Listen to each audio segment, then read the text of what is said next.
At Anurag University, be everyone you dream to be.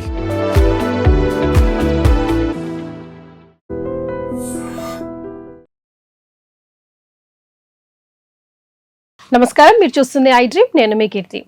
225 సంవత్సరాలకు గాను July 13న మహా అద్భుతమైన రోజు రాబోతోంది. మరి ఈ రోజు ముఖ్యంగా వివాహం అవ్వక బాధపడుతున్న వాళ్ళు ఎలాంటి ద్రవ్యాలతో శివయ్యకి పూజ చేయాలి, ఇలాంటి ఎన్నో విషయాలు మనకు తెలియజేయడానికి బ్రహ్మశ్రీ నందిబట్ల శ్రీహరి శర్మ గురుగారు ఉన్నారు.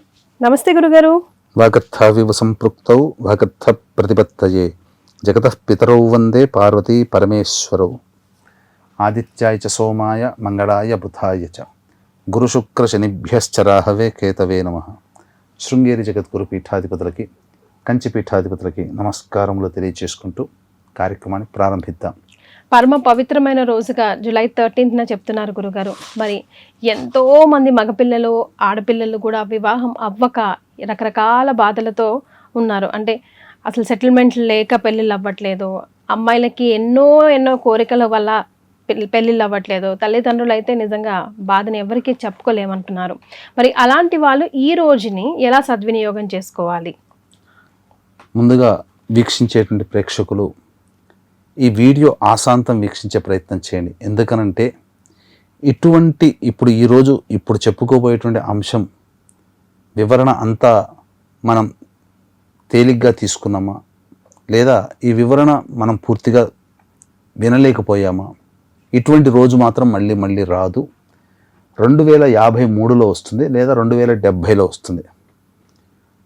కాబట్టి ఇది ఏంటి, దీనికి ఉన్న ప్రత్యేకత ఏంటి అని అంటే, ప్రధానంగానమ్మ శివుడికి జన్మ నక్షత్రం ఆరుద్ర, ఇష్టమైన వారము సోమవారం, అలాగే ఇష్టమైన తిథి కృష్ణపక్షము చతుర్దశి తిథి. ఈ మూడు కలిసి రావడం అనేటువంటిది చాలా రేర్గా వస్తుంది. నేను పరిశోధన చేసినప్పుడు 1885 సంవత్సరం నుంచి మొదలుకొని రాబోయే 2110 సంవత్సరం వరకు కూడా పరిశీలన చేస్తే కేవలం 9 సార్లు మాత్రమే ఇటువంటి రోజు వచ్చింది. దీన్ని మహాశైవాఖ్య యోగము అని అంటారు. కాబట్టి ఇటువంటి మహాపర్వదినం ఎంతటి విశిష్టమైనటువంటి మహిమ కలిగినటువంటిదంటే, 100 మహాశివరాత్రులలో మనం ఈశ్వరుని పూజిస్తే ఎంత పుణ్యమో, ఈ ఒక్క రోజున అర్చిస్తే అంతటి ఫలితం కలుగుతుందని మనకు చెప్పవచ్చు. ఎంతటి మహద్భాగ్యంగా. అంతేనమ్మా. అందుకంటే పరమేశ్వరుడు సదా సంతోషకరంగా ఈ రోజు ఉంటాడు. కాబట్టి ఎంత ఆర్ద్రమైనటువంటి హృదయంతో మనం మన సంకల్పం నెరవేరాలని అనుకుంటామో ఆ విధంగా పరమేశ్వరుడు, ఎందుకంటే శివాజ్ఞ లేనిదే చీమైన కుట్టదు.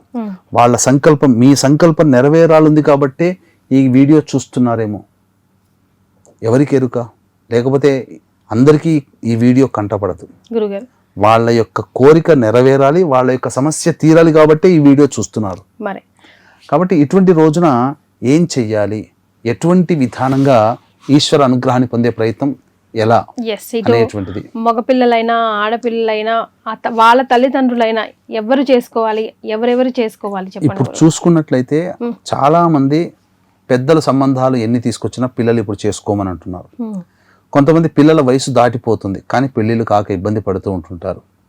అసలు ఎన్ని ప్రయత్నాలు చేసినా చాలా సంబంధాలు వస్తుంటున్నాయి.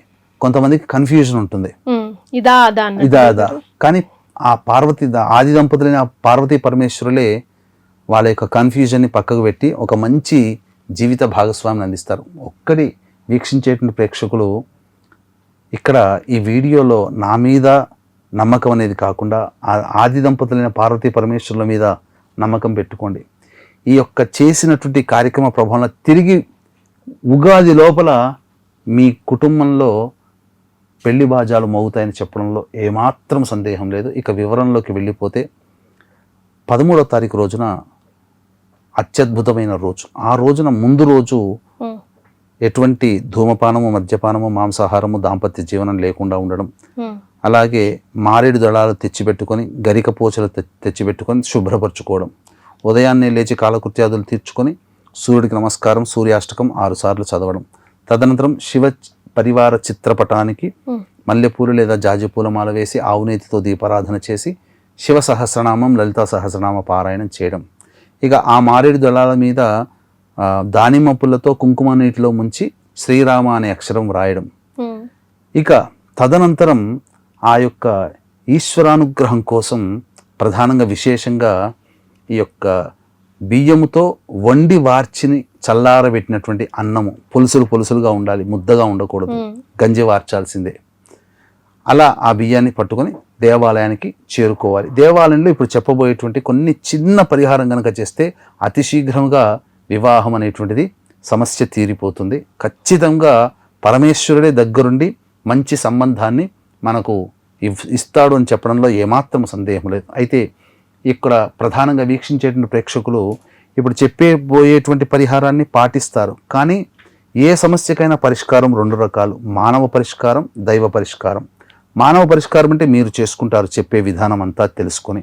దైవ పరిష్కారం మంత్ర పరిహారంగా కావాలి కాబట్టి మన పీఠమాధ్వర్యంలో అరుణాచలంలో కానీ కాళహస్తి క్షేత్రంలో కానీ మీ జాతకరీత్యా కలుగు విద్య, వివాహ, ఉద్యోగ, దాంపత్య, అనారోగ్య సమస్యల నివారణకి, అలాగే మేష, మిథున, కర్కాటక, సింహ, కన్య, వృశ్చిక, ధనస్సు, కుంభ, మీన రాశిలో జన్మించిన వారికి శని దోష నివారణకి ప్రస్తుతం మార్చి నుంచి ఇప్పటి వరకు కూడా ఈ రోజు వరకు కూడా కాలసర్పదోషం ఉంది. కాబట్టి కాలసర్పదోషంలో జన్మించిన వాళ్ళు, అంతకుముందు కాలసర్పదోషంలో జన్మించిన వాళ్ళకి దోష నివారణార్థమే రాహుకేతు పూజలు, హోమాలు. ఇక బయట గనక చూసుకున్నట్లయితే ఆన్లైన్లో 1 లేదా 2 పూజలు చేస్తారు. కానీ మన పీఠం ఆధ్వర్యంలో దాదాపు 21 రకాల హోమాది కార్యక్రమాలు ఆ రోజున జరిపించడం జరుగుతుంది. గురువు కూడా కర్కాటక రాశిలో ఉన్నాడు కాబట్టి మేష, వృషభ, కర్కాటక, సింహ, ధనుస్సు, కుంభరాశిలో జన్మించిన వారికి గురుదోష నివారణ పూజలు. మరీ ముఖ్యంగా నవగ్రహాల యొక్క అనుగ్రహం కావాలి కాబట్టి సంపూర్ణ నవగ్రహ పాశుపత హోమం కూడా జరిపించడం జరుగుతుంది. కరుంగలి మాల ఇస్తారు. అవకాశం ఉన్నటువంటి వాళ్ళు ఈ వీడియో చూడగానే నమోదు చేసుకునే ప్రయత్నం చేయండి. ఎందుకంటే కేవలం 54 మందికి మాత్రమే అవకాశం. ఇక పెరిగారు అని అంటే అప్పుడు బ్రాహ్మణ సంఖ్యను ఎక్కువ పెంచి సంబంధించినటువంటి మధ్యాహ్నం 13వ తారీఖు 3 గంటల లోపల నమోదు చేసుకోవచ్చు. అమృత గడియలు 4 గంటలకు ప్రారంభమవుతుంది. ఇక వివాహ సంబంధముగా ఎటువంటి ద్రవ్యాలు ముఖ్యంగానంటే ఈ చెప్పబడినటువంటి మారేడు దళాలు, గరికపోచలు, వండి వార్చి చల్లార్చిన అన్నము తీసుకుని వెళ్ళి, అలాగే మిశ్రి, నవోద్గడ్డ లేదా కలకండ అంటారు, వాటిని పొడి చేసి ఆ పొడిని తీసుకొని పోవాలి. తదనంతరం ఎర్రగన్నేరు, మల్లెపూలు కూడా తీసుకొని పోవాలి. తర్వాత దేవాలయానికి చేరుకోగానే ముందుగా కుడి కాళ్ళు, తర్వాత ఎడమకాలు, కాళ్ళు కడుక్కొని 3 సార్లు బుక్కిలించి ఉమ్మేసి గాయత్రి మంత్రం చదువుతూ నవగ్రహాల చుట్టూ శివాయ నమః అంటూ 27 ప్రదక్షిణలు చేసి తదనంతరం శుక్ర భగవానుడికి అర్చన చేయాలి, గురువుకి అర్చన చేయాలి, గురుగ్రహానికి. తర్వాత ఆయనకు సంబంధించినటువంటి గణపతి దగ్గరికి వచ్చి గణపతి నమః, గణాధిపాయ నమః అనుకుంటూ 11 గరికపోచలు పెట్టాలి 11 సార్లు. నంది దగ్గరికి వచ్చి నంది చెవిలో నా యొక్క కుమారుడు లేదా కుమార్తె వివాహ సంకల్పం లేదా నా వివాహం సంకల్పం కోసం నేను ఈరోజు పూజ చేసుకుంటున్నాను, నా సంకల్పం అతి శీఘ్రంగా నెరవేరాలని పరమేశ్వరునికి నా బదులుగా నీవు చెప్పు నందీశ్వర అని చెప్పి, తర్వాత గర్భాలయానికి వెళ్ళి స్వామిని దర్శించుకోవడం, సుబ్రహ్మణ్య స్వామి అమ్మవారిని దర్శించుకోవడం. బ్రాహ్మణులు ఈ అర్చక స్వాముల వారు అవకాశం ఇస్తే గర్భాలయంలో చేసుకోవచ్చు, లేదా బాహ్యాలయం ఇప్పుడు పెడుతున్నారు, బయట కూడా శివలింగం ఉంటుంది. ఆ శివలింగానికి వెంట తెచ్చుకున్నటువంటి మిశ్రీ పొడి ఉంటుంది కదా, అది నీటిలో వేసి ఆ నీటితో ఈశ్వరునికి అభిషేకము. తదనంతరం బియ్యముతో వండినటువంటి గంజి వార్చిన అన్నం ఉంటుంది కదా, దాంతో అభిషేకము చేసి అప్పుడు గన్నేరు పూలు, మల్లెపూలతో అర్చన, మారేడు దళాలతో అర్చన, గరికతో అర్చన చేసి తదనంతరం అవకాశం ఉంటే ఆ రోజంతా కూడా ఉపవాసం ఉండొచ్చు, రాత్రి జాగారం చేయొచ్చు. ఎందుకంటే 100 శివరాత్రులు కలిస్తే 1 కాబట్టి ఆ యొక్క సంబంధించినటువంటి ఈ విధంగా జాగారం ఉన్న తరువాత అప్పుడు ఉదయాన్నే లేచి మళ్ళీ కాలకృత్యాలు తీర్చుకొని 13వ తారీఖు రోజున ఏ విధంగానైతే మనం ఇంట్లో పూజ చేసుకున్నాం అలా చేసి స్వామికి పండ్లు నైవేద్యంగా పెట్టడం. అలాగే దేవాలయంలో ఎట్లాగో పూజ చేసుకున్నాం కాబట్టి అప్పుడైనా నైవేద్యంగా పెట్టవచ్చు. అనాథలకి, పెద్దవాళ్ళకి, వృద్ధాశ్రమంలోకి వారికి అన్నదానం చేసి లేదా పండ్లు, ఇతర పదార్థాలు ఇచ్చి ఇంట్లో వండుకొని కొంత నైవేద్యంగా పెట్టి కుటుంబ సభ్యులు విరమించవచ్చు. ఇది విధానంగా చేయొచ్చు. ఒకవేళ చాలామంది రోజంతా ఉపవాసం ఉండలేనటువంటి వాళ్ళు సాయంకాలం ప్రదోషకాల సమయం వరకు వేచి చూసి, అంటే 7 నుంచి 8 లోపల శివాలయంలో అర్చన జరిపించుకొని ఒకసారి ఆకాశం వైపు నమస్కారం చేసుకొని ఈ యొక్క దీక్ష విరమించవచ్చు. కానీ ఖచ్చితంగా ఇక్కడ చేయాల్సింది ఏంటంటే చాలా మంది ఉపవాసం ఉంటారు కదా, సాయంకాలం దేవాలయం పోవాలి కాబట్టి స్నానం చేసి పోతారు. ఎప్పుడైతే స్నానం చేస్తారో ఉపవాసం యొక్క ఫలితం పోతుంది.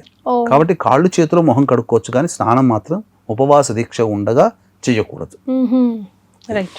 సో మినిమం ఇవన్నీ పాటిస్తే కనుక తప్పకుండా మళ్ళీ అచిరకాలంలోనేనమ్మా. ఎందుకంటే నా స్వానుభవంలో ఒక శివరాత్రి రోజున వివాహము కోసమే సంకల్పం చేసుకున్న వాళ్ళకి తిరిగి వచ్చే శివరాత్రి లోపల వాళ్ళు దంపతులే ఉన్న వాళ్ళు ఉన్నారు. సంతానం కోసం ఎదురు చూసే వాళ్ళకి సంతానం కలిగిన సందర్భాలు ఉన్నాయి. ఏ కోరికతోనైతే మనం శివరాత్రి నాడు చేసుకుంటామో వచ్చే శివరాత్రి కల్లా అది నెరవేరుతుంది. అది ఆది దంపతులు మన మీద చూపించే ప్రేమ అంతటిది. కాబట్టి 100 మహాశివరాత్రులు కలిసిన రోజున ఉన్నప్పుడు ఇక ఆది దంపతులు ఇచ్చే ఫలితము ఎంత తొందరగా నెరవేరుతుందో అది మనం ఊహించడానికి మనకు మనస్సు కూడా సరిపోదు, అంత అతి శీఘ్రంగా ఇస్తారు. అవకాశం ఉంటే ఎలాగో జూలై 13వ తేదీన అరుణాచలంలో కానీ శ్రీకాళహస్తి క్షేత్రంలో కానీ మీ సంకల్పం నెరవేరడం కోసం జరిగే సర్వదోష నివారణ పూజల హోమాల్లో మీ గోత్రనామాదులు 13 మధ్యాహ్నం 3 గంటల లోపల నమోదు చేసుకోవచ్చు. రైట్. చాలా సంతోషం గురుగారు, ధన్యవాదాలు. సర్వం Shri Umamaheshwara పరబ్రహ్మార్పణమస్తు. And for more videos, Please subscribe to iDream. Please subscribe to iDream. Please subscribe iDream. And please subscribe to iDream. For more videos, subscribe to iDream. please like, share and subscribe to the channel. Congratulations, iDream. Subscribe to iDream. Subscribe to iDream. So subscribe to iDream Media. iDream ki iDream team andarki huge congratulations. Please subscribe iDream Media. Please subscribe to iDream. Subscribe iDream. Please subscribe to iDream. iDream అంటే నా కళల ఛానల్ను subscribe చేసుకున్న నోరు తిరుగుతలేదు, మీరైతే గంట గుర్తు కొట్టండి. For more such videos, please subscribe to iDream. Subscribe to iDream. Please subscribe to iDream. Please subscribe iDream Media. Please do subscribe to iDream. Please subscribe to iDream Media. For best entertainment and information, please subscribe iDream. And don't forget to subscribe to iDream.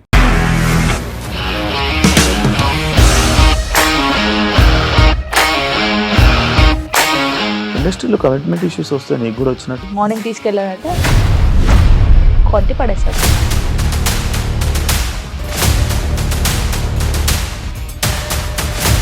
ఒక్కళ్ళు కూడా చూడలేదు ఈ cinema అని చెప్పడానికి కూడా చాలా ధైర్యం కావాలి. అది నిజం కదా, దాంట్లో ధైర్యం ఏంటి? ఇది నెక్స్ట్ డే ప్లేట్ మార్చేస్తే తప్పు కదా. As of now, we are comfortable this అని నేను అనుకుంటున్నాను. రష్మిక గారిది మీది ఒకే ఊరంట కదా.